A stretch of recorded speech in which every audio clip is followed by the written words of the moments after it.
OK. Alors, bonjour tout le monde. Bonjour. Bonjour, bonjour. Je m'appelle Robin et avec moi aujourd'hui sont mes collègues François et ses pairs. Et nous trois, on organise un groupe qui s'appelle le Meetup pour les personnes à sensibilité élevée à Montréal. Si vous ne savez pas qu'est-ce que c'est une personne à sensibilité élevée, ne vous inquiétez pas parce qu'on va tout expliquer tout à l'heure. Justement, aujourd'hui, ça parle de comment les traits de caractère, dont la sensibilité élevée, l'introversion et l'extroversion, peuvent nous affecter pendant une période de confinement comme celle qu'on vit actuellement. Alors, je vais vous présenter mes collègues ici. On commence avec François Brassard. François qui est l'auteur du blog espacedeverité.com et le livre du même titre. C'est un passionné de l'étude de systèmes de typologie. Il se connaît non seulement dans le trait de la sensibilité élevée, mais aussi il a plus de 1000 heures d'études sur des systèmes tels que le Myers-Briggs, MBTI, Human Design, Enneagram, etc. C'est ça? Bonjour. OK. Sepa, quant à lui, c'est un membre de notre groupe depuis 2017. Il anime nos sessions d'info et en ce moment, c'est un des coachs pour les membres de notre groupe. Aujourd'hui, je vais essayer de faire un peu l'avocat du diable, puis je vais essayer d'un peu parler de mes expériences personnelles en tant qu'HSP. PSE. Cool. Ouais, PSE, c'est l'acronyme pour bon. personne à sensibilité élevée.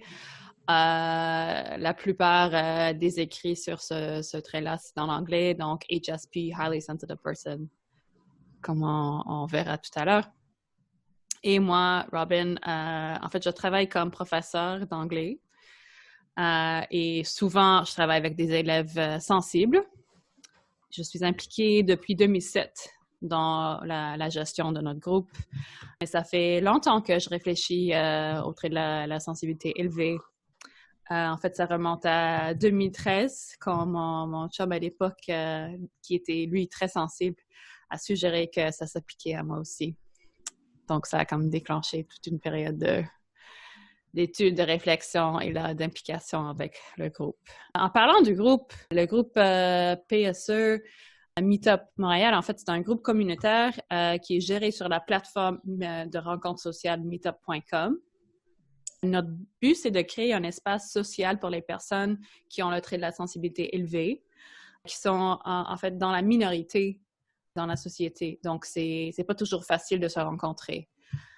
Nous, on offre des rencontres régulières, des sessions d'info, des ateliers. On commence à offrir un peu de coaching aussi. Mais en ce moment, tout se fait en ligne. Donc, l'idée d'un groupe, d'un site pour les rencontres sociales, c'est un peu paradoxal à notre époque.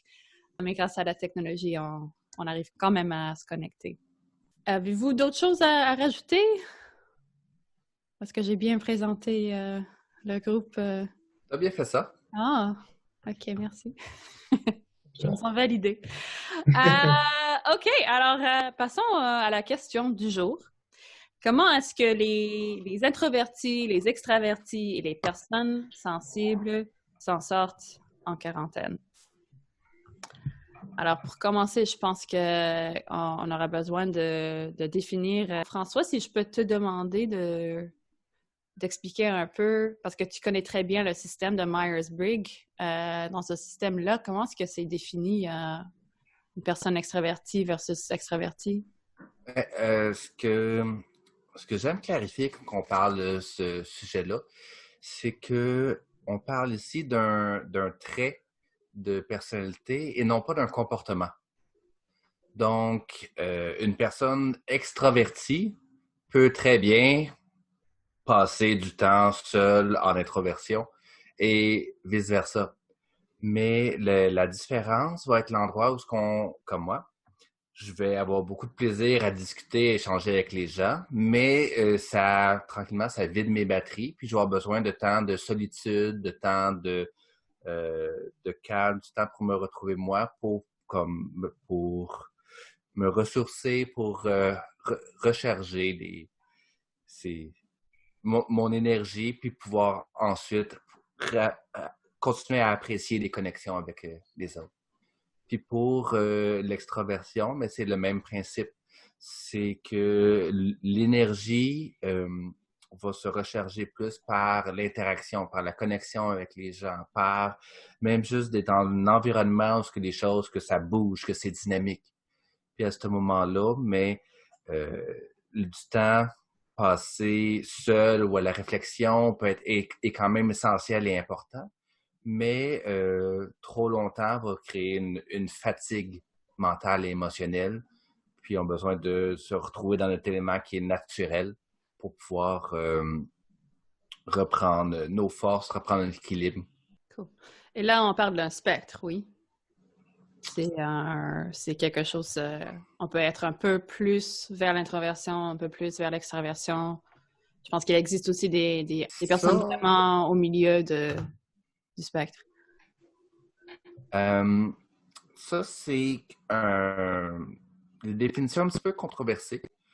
Il y a des écoles de pensée dans le Myers-Briggs qui vont dire que tu es soit un ou l'autre au niveau du trait, mais que ton comportement va varier selon les circonstances. Il y a d'autres écoles de pensée qui disent que c'est vraiment un spectre et que tu peux te retrouver au milieu de la ligne, puis que d'être autant l'un que l'autre. Personnellement, je suis plus de ma croyance, mes observations personnelles, et que on a toujours une préférence qui est innée, puis que plus on développe l'autre côté, plus on atteint un certain équilibre. Et vous deux, vous identifiez comme introverti, oui? Absolument. OK. Oui. Moi, non. Moi, je suis plus vers l'extraversion. OK. Alors, passons à la définition de PSE, de personnes à sensibilité élevée. C'est pas la même chose que l'introversion ou l'extraversion. C'est un caractéristique à part. Pour nous, la définition, c'est une personne à sensibilité élevée, c'est quelqu'un qui se retrouve parmi les plus réceptives, attentives, réactives et affectées par leur environnement. Donc, c'est évident que toute personne est affectée par leur environnement, mais ici, on parle de vraiment le 15 à 30% qui se retrouvent en haut de l'échelle, les personnes qui sont les plus affectées et qui captent le plus d'informations de ce qui les entoure. C'est un concept qui a été développé principalement par la chercheuse Elaine Aron aux États, mais je pense que le concept en général a existé depuis des centaines, peut-être même des milliers d'années, si on regarde dans la littérature ou dans la mythologie. Pour les recherches d'Elaine Aron et ses collègues, elle a observé cette caractéristique chez des adultes, chez les enfants, mais aussi chez les animaux. Et c'est autant présent chez les hommes que chez les femmes, malgré les clichés, les stéréotypes qui persistent. Elle croit que c'est une caractéristique innée, et c'est sûr que ça peut être affecté par les circonstances, par notre environnement, mais au moins une certaine proportion de ce trait-là est déjà présente dès la naissance. Une chose qui est importante à différencier, la sensibilité, c'est un trait universel qui est présent chez tous les humains. Mais une fois qu'on rentre dans cette minorité des personnes qui sont vraiment en haut de l'échelle, ça devient une différence qualitative. Donc, c'est les personnes qui s'y retrouvent, ils vont peut-être plus facilement surstimulés par n'importe quoi, par les odeurs, par les bruits, par la présence de trop de personnes. Ils ont une tendance à être avoir une vie émotionnelle très, très intense aussi. Autant pour ce qui concerne leurs propres émotions que les émotions des autres. Donc, là, on parle de vraiment une empathie très importante. Et souvent, ils vont être très doués pour capter les subtilités dans leur environnement, donc être très portés à percevoir les détails et les nuances qui vont échapper aux autres. Donc, tout cela, c'est vraiment une question de profondeur, de traitement de les informations qu'on capte dans notre environnement. Alors, en bref, c'est ça, la sensibilité élevée. Je pense que ça vaut vraiment la peine de faire la différence entre la sensibilité élevée et l'introversion. Parce que, tu sais, la majorité des personnes qui s'identifient comme étant PSE sont des introvertis, dont 70%. Et souvent, ce qu'on lit dans les descriptions de l'introversion, c'est il y a beaucoup en commun avec la sensibilité élevée. Notamment le livre écrit par Susan Cain, qui s'appelle Quiet. C'est elle qui a vraiment écrit comme la Bible de l'introversion. Mais j'ai fait un peu de recherche sur ça, puis comment est décrit l'introversion, ça ressemble énormément à la sensibilité élevée. Par exemple, elle dit que c'est des personnes qui sont très sensibles à la surstimulation, des personnes qui préfèrent avoir beaucoup de temps pour réfléchir profondément, pour trouver des solutions au lieu de travailler comme avec une grande équipe. Mais c'est très intéressant parce que si on demande à des personnes, c'est le 30% des personnes sensibles qui sont en fait extraverties, elles se reconnaissent beaucoup dans cette description-là. Et si on parle aux personnes introverties qui ne sont pas des personnes à sensibilité élevée, elles ont moins de points en commun avec ce que Susan Cain décrit. Donc, ça peut être très intéressant de faire la différence entre l'introversion, l'extraversion et la sensibilité élevée quand on parle de comment ça nous affecte dans des situations comme la quarantaine. Retournons à notre question de base, là. Comment est-ce que les personnes avec ces traits de caractère-là sont affectées par le confinement? Est-ce que... OK, commençons avec peut-être une idée un peu cliché, mais selon vous, est-ce que c'est vrai que les introvertis s'en sortent mieux? Une bonne question. Je dirais que je vais y aller à la fois un oui et un non. Okay. Il y a des cas où est-ce que j'ai vu ou j'ai entendu des gens qui avaient un style de vie qui était déjà bien équilibré, bien défini autour de leur introversion, pour qui il y a eu moins de changements. Donc, leur vie essentiellement peut changer. Par contre, j'ai vu beaucoup d'autres que l'introversion leur rend ça plus difficile de vivre la quarantaine, l'isolement, parce que c'est pas nécessairement une question d'isolement, c'est une question que toute la société, tout l'environnement a changé. J'ai vu une vidéo ou un meme qui se promène sur Facebook qui disait que c'est un introverti qui disait qu'il avait hâte que la quarantaine finisse. Puis il se fait dire « Oui, mais ça ne change rien, tu ne sortais pas avant. » Non, mais c'est pas moi qui veux sortir, je veux tout que vous retourniez dehors. Ouais. Puis, il y a ça, c'est que c'est pas parce que tu es comme isolé que tu as ta paix et ta tranquillité que tu as besoin. Pour ajouter à ce que François dit, c'est que même si tu es introverti, tu veux quand même voir ta famille, tu veux voir tes amis proches, ne plus avoir autant de difficultés à avoir un contact physique. Tout ça, ça touche et les introvertis et les extravertis en même temps. Donc, on a autant de difficultés que les extravertis. C'est intéressant parce que, avant la pandémie, comment moi je définissais la différence entre une personne introvertie et extravertie, ou comme le test que j'avais, c'est de se demander, OK, si je devais passer une fin de semaine chez moi toute seule à ne voir personne, comment est-ce que je me sentirais? Et normalement, les introvertis vont dire, j'ai hâte à ça parce que je pourrais être dans ma bulle, puis ouais, ça me ferait du bien. Et normalement, les extravertis, eux, ils vont dire, oh my God, non, j'ai capoterais si je pourrais pas sortir de chez moi ou voir mes amis. Donc, je peux vous dire que en tant que personne extravertie, au début, Euh, moi, j'ai freaké out un peu pendant un moment. Je savais pas comment j'allais dealer avec ça.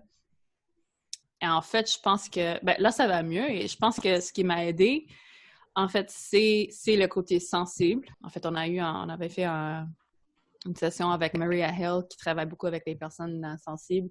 Et c'est elle qui a dit que maintenant, c'est un bon moment pour aller voir vraiment profiter de ton côté introverti pour voir qu'est-ce que ça peut m'offrir, comment est-ce que je peux m'en servir pour profiter de ce temps-là. Et ça m'a beaucoup aidé parce que j'ai réalisé, ah oui, c'est vrai, comme moi, si je devais passer une fin de semaine toute seule au chalet, par exemple, je ferais plein de lectures, plein d'écriture, beaucoup de méditation, de réflexion, puis moi, j'adore faire ces choses-là. Comme je pourrais très facilement le faire pendant plusieurs jours ou même des semaines. Donc, une fois que j'ai vu ce côté-là, ça m'a vraiment aidé. Mais je sais que pour d'autres personnes qui ont vraiment l'habitude de structurer leur vie autour d'autres personnes ou c'est tous les routines qui impliquent la vie extérieure, ça peut être dur, ça peut être difficile. À moins qu'on est vraiment à l'aise avec la technologie.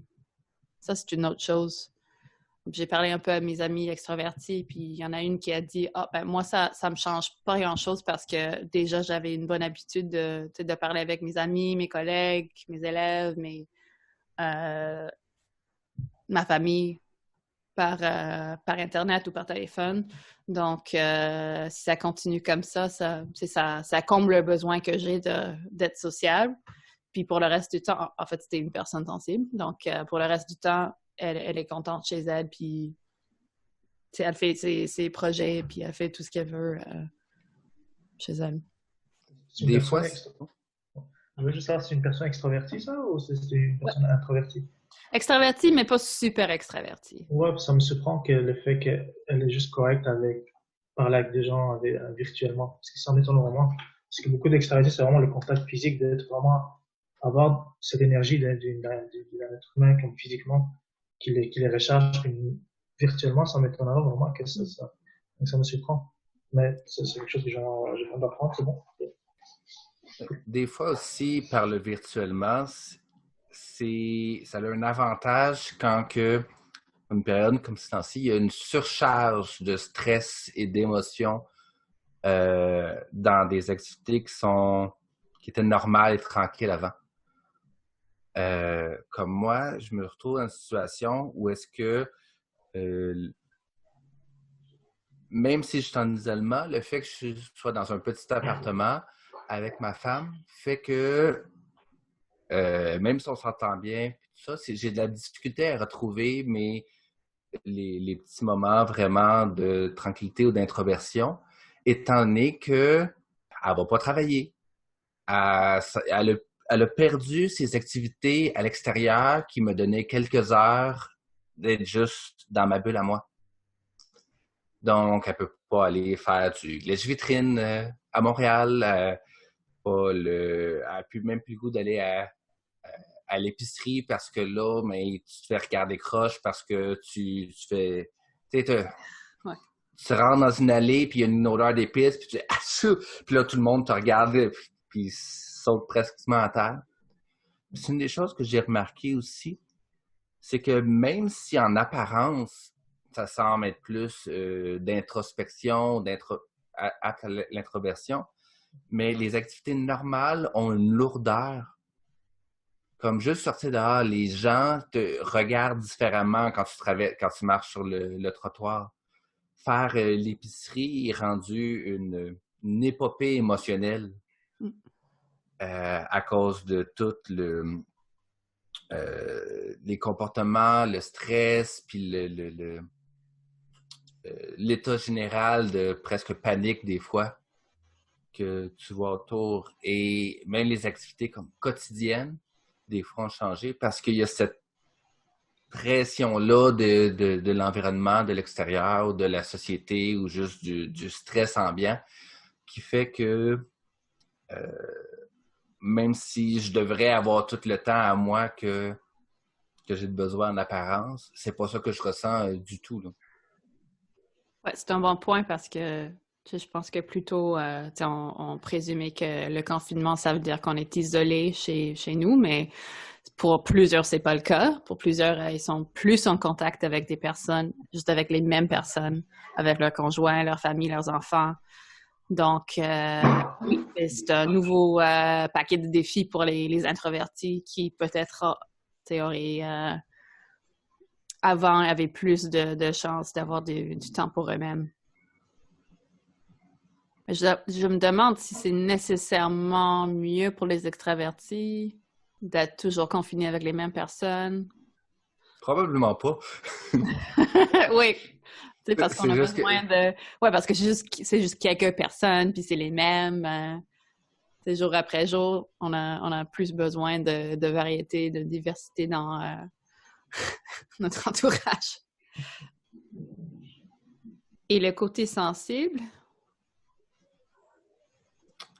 comment est-ce que vous voyez que ça joue un peu dans vos expériences de confinement? Pour moi, je crois que c'est ce côté-là d'être une personne à sensibilité élevée qui fait que je subis ou je ressens autant de pression de l'environnement, même s'il ne se passe rien. Je m'en vais faire une petite épicerie de 30 minutes, puis je reviens, puis je suis épuisé. Pourquoi? Parce que tout le temps que j'ai passé là, il y a l'air ambiant est chargé de stress, de peur, d'agressivité, d'une espèce de fébrilité que les gens transportent en eux. Puis moi, je suis sensible à ça. Puis c'est à peu près comme si chaque personne se promenait avec un push-push, là. Puis là, que tu regardes, puis il envoie comme du parfum ou du vinaigre ou je sais pas. Donc, pour quelques minutes, c'est correct. Tu l'endures, puis ça. Puis à un moment donné, je me sens devenir de plus en plus petit jusqu'à temps que j'arrive. Puis même si j'ai pas fini, c'est le temps que je finisse, que j'aurais payé, que je rentre chez nous, parce que sinon, ça devient toxique. Puis ça, je crois, ça vient pas en fait de l'introversion, parce que c'est vraiment de la manière que je perçois ou j'interprète les stimuli autour de moi. C'est un très bon point parce que moi aussi, je sens la méfiance des gens quand je marche dans la rue ou j'aperçois des gens. Tu le sens, tu le ressens, ça. Et dernièrement, il faut vraiment que je fasse attention à ce que je regarde à la télé, ce que j'écoute, parce que je sens que ça aussi, ça a un effet sur moi. La musique que j'écoute. Ça a toujours un effet sur moi, mais à cause du confinement, ça a même un effet plus profond même. Moi aussi, hein. Donc, même si je suis extravertie, ça m'apporte pas de plaisir d'aller à l'épicerie. C'est stressant, c'est surstimulant. Tu sais, je vois une vieille madame dans cette allée-là, OK, je veux l'éviter, mais il y a quelqu'un derrière moi. Je vais à contresens, tu sais, parce qu'on avait mis des flèches sur le plancher, puis est-ce que je me suis côtoyée sur le panier, mais le côté où on l'a pas désinfecté, tu sais, il y a comme trop de paramètres, trop de choses à considérer, puis ça devient hyper, hyper stressant. Je suis vraiment consciente de ne pas vouloir bloquer les autres ou pas vouloir prendre trop de temps. Tu sais, donc, je pense que je dépense plus pour mon épicerie parce que normalement, tu sais, t'as assez de temps pour comparer les prix, mais là, je suis comme, OK, je prends cette canette-là. Je sais pas. Tu sais, donc, c'est une question d'être surstimulé, je pense. Ou que certains détails qui est cette stimulation-là qui nous affecte, mais on les remarque plus ou plus intensément. Une idée m'est venue l'autre jour, en jasant avec ma cousine qui n'est pas une personne à sensibilité élevée, mais elle m'a dit que là, comme elle a passé beaucoup de temps chez elle toute seule, quand elle sort de sa maison, elle a l'impression d'être plus sensible qu'avant, qu'elle remarque des choses ou qu'elle est atteinte par des choses qui lui affectaient pas autant avant. Donc là, je me demande si le confinement ou si c'est juste l'effet d'une période de crise qui va comme rendre toutes les personnes plus sensibles, ou ça va comme augmenter un peu la moyenne de sensibilité, du niveau de sensibilité et même peut-être le niveau d'introversion dans la population en général. C'est un très bon point. Mais en même temps, ça voudrait dire que le fait que quelqu'un qui est HSP, c'est pas quelque chose d'inné. Donc, c'est quelque chose qui se crée. Donc, c'est pas quelque chose que tu nais avec. Donc, ça va en même temps en rencontre de cette théorie-là. Mais c'est une très intéressant. C'est possible. C'est vrai que tu vois les gens un peu plus sensibles. Tu vois que les gens, ils ont un peu plus de compassion, ils ont plus de l'empathie un petit peu. C'est vrai qu'il y a un effet sur la population. Pour moi, une des choses que je dis souvent, c'est que les PSE, les personnes à sensibilité élevée, n'ont pas le monopole de la sensibilité. C'est que chaque être humain a une sensibilité.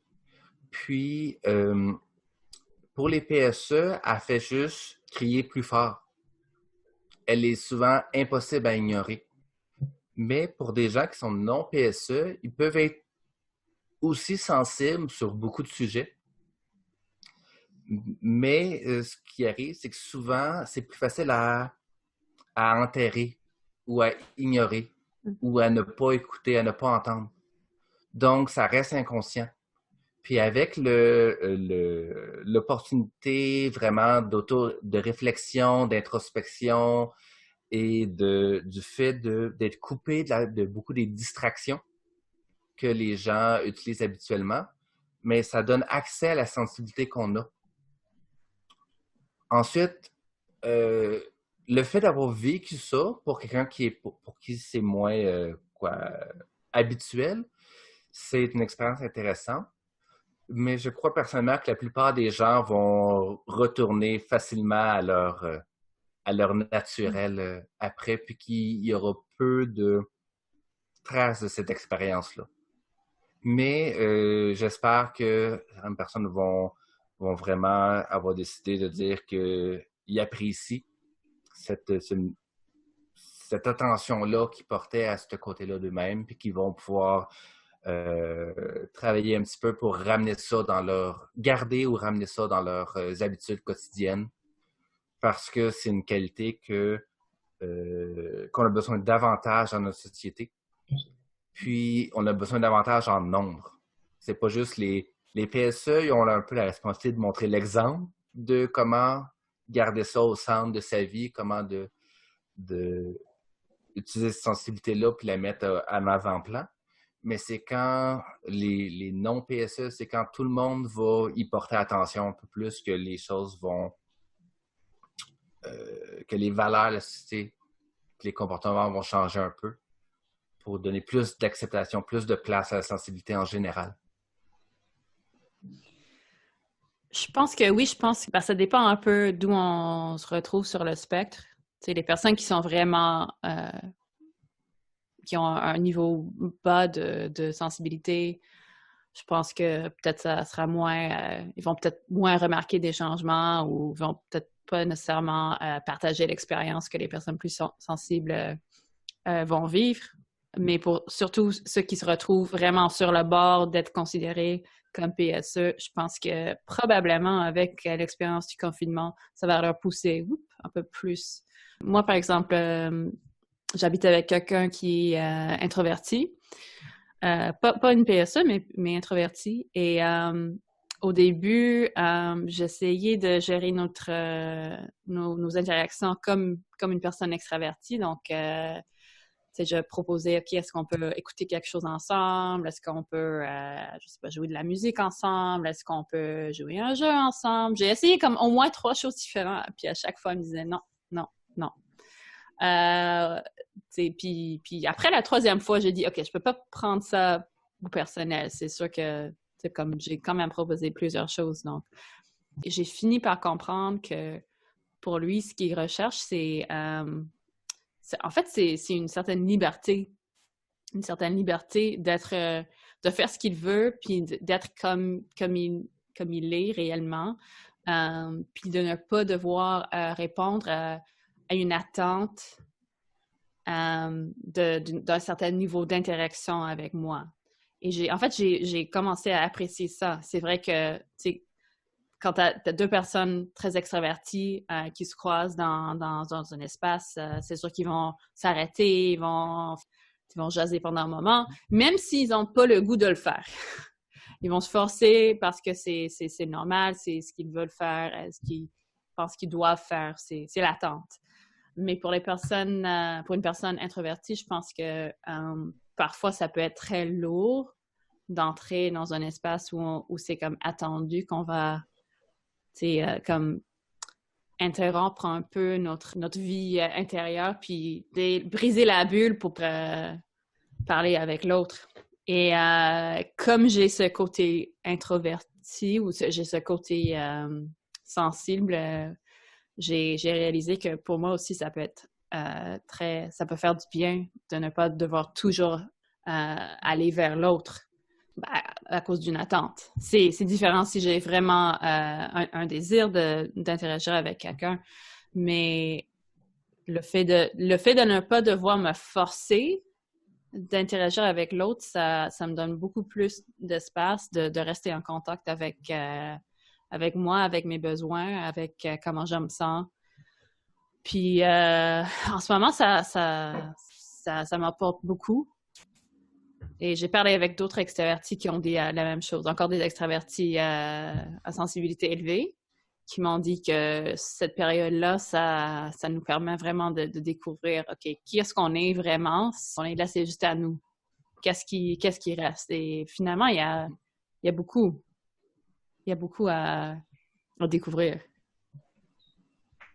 Pour moi, mon expérience de PSE et introverti, je peux dire qu'il y a des connexions comme authentiques et profondes avec d'autres êtres humains est un besoin fondamental. Ouais. Mais mon expérience en tant qu'introverti est que je ne sais jamais quand est-ce que ma réserve d'énergie pour le social va s'épuiser.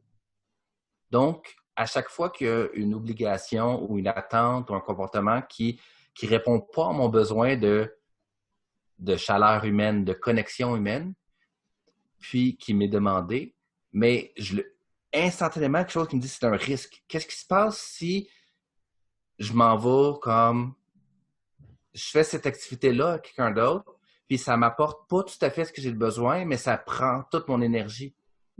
Après ça, je vais arriver sur une occasion de réellement connecter avec quelqu'un, ce qui j'ai besoin, puis je pourrais pas parce que je vais être obligé de recharger. Donc, chaque interaction doit être un peu comme analysée, choisie avec soin pour voir est-ce que l'investissement, est-ce que le coût, ce que je dépense dans cette interaction-là vaut ce que ça me retire? Et pour ça que le sujet de liberté est vraiment important. Puis c'est pas pour avoir moins de connexion, mais pour être certain d'être encore disponible pour avoir les bonnes, avoir ceux que j'ai besoin. Et là, je pense que c'est une gestion d'énergie ou, tu sais, comme un calcul que la population en général va commencer à apprécier comme c'est quelque chose qu'on vit maintenant. Tu sais, tout le monde doit faire ces calculs-là. OK, est-ce que ça vaut la peine d'aller voir mon ami, tu sais, sur son balcon? Est-ce que ça vaut vraiment la peine d'aller à l'épicerie? Tu sais, je pense qu'on pèse un peu plus la valeur de nos interactions parce qu'on est plus conscient en général de ce que ça peut nous coûter. Mm-hmm. Là, on parle plus de risques à notre santé, mais peut-être aussi une question de dépense d'énergie. Tu sais, comme avant, pour aller à l'épicerie, OK, j'ai 5 minutes, je vais aller, je sais pas, m'acheter 2 pommes. Pas de problème. Mais là, tu sais, jamais je ferais ça. Jamais j'en irais à l'épicerie pour acheter 2 pommes pendant la pandémie. Donc, je pense que ça, c'est une chose, un point positif de ce qu'on vit actuellement, c'est que la réalité des personnes très introverties et sensibles va être mieux compris et mieux appréciée par plus de personnes. qui vont le vivre elles aussi. Ouais, je l'espère bien. J'espère aussi. Qu'est-ce que vous voyez comme les forces des personnes introverties et sensibles, surtout dans le contexte actuel? Je veux dire, pendant la pandémie, pendant le confinement. Qu'est-ce que je dirais comme force? C'est que dans la combinaison de l'introversion et la sensibilité élevée, il y a une capacité de faire face à beaucoup de stress, à beaucoup d'incertitudes. Donc, je crois que c'est des personnes qui ont les outils pour bien discerner comme dans les informations de qu'est-ce qui se passe vraiment, comment qu'on doit agir par rapport à ça. Parce que c'est facile de dire que c'est trop, c'est désagréable, puis c'est juste de la merde. Mais des fois, c'est important de s'arrêter si longtemps pour avoir un jugement un peu plus ou une analyse un peu plus poussée pour mieux comprendre les implications personnelles et sociales, et mieux comprendre le pourquoi des décisions, puis des choses comme ça. Puis je crois que le mélange de la sensibilité élevée et l'introspection donne les outils à ça. Ben, je dirais pour quelqu'un qui est HSP puis qui est introverti aussi, c'est plus facile d'aller dans les réflexions, de vraiment se poser de vraies questions, vraiment aller chercher son identité ou vraiment aller en dedans pour trouver de nouvelles réponses. Ça, c'est quelque chose que, en général, je pense que c'est quelque chose de plus facile pour un PSE et un introverti, mais dans un temps de pandémie, on a plus de temps seul à la maison, donc c'est quelque chose ça, je vois ça comme un bénéfice, comme un point positif pour l'instant. Donc ça, je vois ça. Sinon, c'est vraiment avoir plus de temps pour relaxer. C'est avoir plus de temps vraiment de prendre soin de soi-même. Donc si on, par exemple, on doit aller travailler, on doit aller au bureau, en revenant, on a moins d'énergie, on est surstimulé. Si on travaille dans un bureau, il y a trop de monde, il y a il y a un contexte social assez chargé, donc ça s'épuise encore plus facilement. Mais là, vu de la pandémie, soit qu'on ne travaille pas, soit qu'on travaille de chez soi, donc ça fait en sorte qu'il y a moins de surstimulation, puis on a cette capacité de vraiment prendre le temps d'avoir une longue respiration, de faire une méditation, même des fois ça peut même pas une mauvaise idée de prendre 5-10 minutes d'un petit nap, et puis ça peut quelque chose ça peut aider. Il y a aussi, je vois quelques éléments positifs dans ça, mais il y a aussi des éléments négatifs aussi, c'est sûr. Ouais, je pense que tu soulèves un bon point aussi. La majorité des personnes travaillent en ce moment à distance. Et je pense que c'est déjà, je sais pour les personnes sensibles, c'est quelque chose qu'on cherchait à intégrer dans nos... comment est-ce que je peux dire ça? Ouais, dans le style de vie, comme souvent c'est quelque chose qu'on désirait, quand on parle entre nous, on dit j'aimerais ça pouvoir travailler de chez moi quelques jours par semaine ou même un jour par semaine ou d'avoir vraiment un travail qui se fait complètement à distance. Et je pense qu'il y a déjà beaucoup de personnes introverties et sensibles qui ont réussi à accrocher des postes où c'est déjà intégré dans leur style de vie. Moi, par exemple, ça fait plusieurs années que je travaille de chez moi, soit quelques jours par semaine ou même juste un jour par semaine. Et je constate que ça m'a fait énormément de bien de pouvoir faire ça. Donc, une fois que la crise et la pandémie est arrivée, puis tout se transformé à des jobs à distance, c'était vraiment facile pour moi de faire la transition. Et j'étais déjà habituée à comment est-ce que je peux arranger l'espace dans mon bureau, comment est-ce que je peux aussi structurer ma journée pour être assez productif. C'est sûr que avec la crise, c'est une autre question. La productivité pendant des périodes de stress, ça c'est une chose à part. Mais j'étais pas limitée par le fait de devoir gérer mon propre horaire. Parce que je suis déjà habituée à ça. Je crois aussi que c'est des personnes PSE qui vont être capables de bien structurer le mode de travail au niveau des entreprises, au niveau du marché du travail en général, qui vont pouvoir naturellement trouver les solutions sur comment faire fonctionner donc plus de télétravail dans des environnements ou dans des business qui ne faisaient pas ça avant. Oui. Donc, c'est probablement une bonne chose pour tout le monde et surtout pour les personnes sensibles.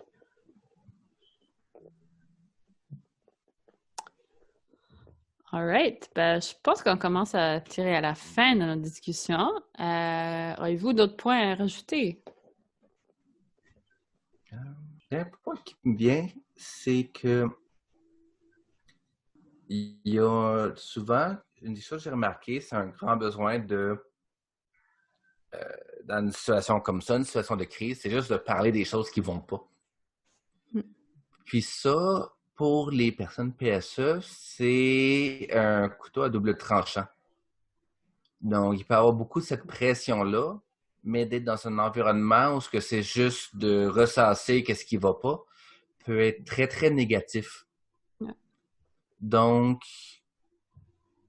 j'ai pas vraiment de conclusion là-dessus, mais je crois que pour les PSE, mais il y a à la fois un besoin d'aller exprimer les choses, même s'ils sont négatives, mais aussi qu'il faut une certaine vigilance pour utiliser notre profondeur d'analyse pour pas tomber dans juste le négatif, de rester un peu plus objectif, un peu plus observateur là-dedans, un peu plus comme neutre, plutôt que juste entretenir une ambiance de se plaindre constamment. C'est un très bon point. Ça affecte aussi d'autres personnes. Surtout si vous vous plaignez à quelqu'un d'autre, ça peut affecter l'autre personne aussi. C'est quelque chose ça peut être même désagréable des fois. Ouais. C'est très intéressant ce que tu racontes parce que, tu sais, là, on vit un peu l'inverse de ce qui était notre normal, surtout dans les sociétés nord-américaines. Avant, on avait plus une tendance d'être toujours axé sur le positif. Ça va bien, tout va bien. T'sais, on voulait juste simplement parler de ce qu'il y a de bon, puis ce qui nous apporte du plaisir, puis on voulait juste parler du positif. Ce qui était, pour les personnes plus sensibles, ça peut sonner très superficiel. Puis ça passe par-dessus tout le côté dur ou difficulté ou négatif de la vie. Mais là, on a tendance à que entendre du négatif. Et on risque d'oublier le côté positif ou ce qu'il y a d'agréable dans la situation. Et juste l'inconnu, c'est juste de faire face à la vérité qu'il y a beaucoup d'inconnus dans la situation. Moi aussi, je ne sais pas nécessairement comment expliquer ce qu'on a besoin. On a besoin d'un certain équilibre. On a besoin de profondeur, d'authenticité. C'est comme si c'est important d'exprimer ce qu'on ressent, même quand c'est négatif, même quand c'est du stress ou des émotions difficiles. Par contre, c'est juste important de ne pas s'arrêter là, que ce ne soit pas le point final de la conversation. De parler des choses difficiles ou un peu d'évacuer, de partager le stress. Et ça doit être utilisé comme un tremplin. C'est le point de départ pour peut-être une remise en question, pour regarder d'autres possibilités, d'autres manières de faire pour aller plus loin. Et c'est ça que des fois, il manque ou qui est oublié. Ça me fait penser aussi à la vision globale, qu'on dit que souvent les personnes sensibles sont très douées pour avoir une vision globale, comme on traite les informations qu'on reçoit plus profondément, ça inclut la capacité de reconnaître des patterns ou de faire des liens entre le passé, le présent et le futur.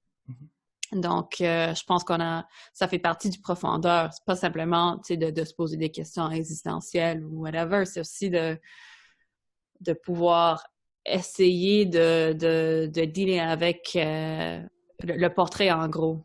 De dire, OK, comment est-ce que je peux faire ça du sens de ce que j'ai vu, de ce que je vois, puis d'où on s'en va. Et si tout le monde est trop axé sur le négatif ou sur le positif, spontanément, on reconnaît que c'est pas toute l'histoire. C'est pas l'histoire au complet. OK. Ben, merci beaucoup pour la discussion, d'avoir réfléchi sur ce point avec moi aujourd'hui. Ça fait plaisir. Pour nous joindre, vous pouvez aller sur notre page Facebook, Personnes à sensibilité élevée Montréal, ou encore sur notre page du même nom sur le site meetup.com. Merci. Merci. Merci. À la prochaine.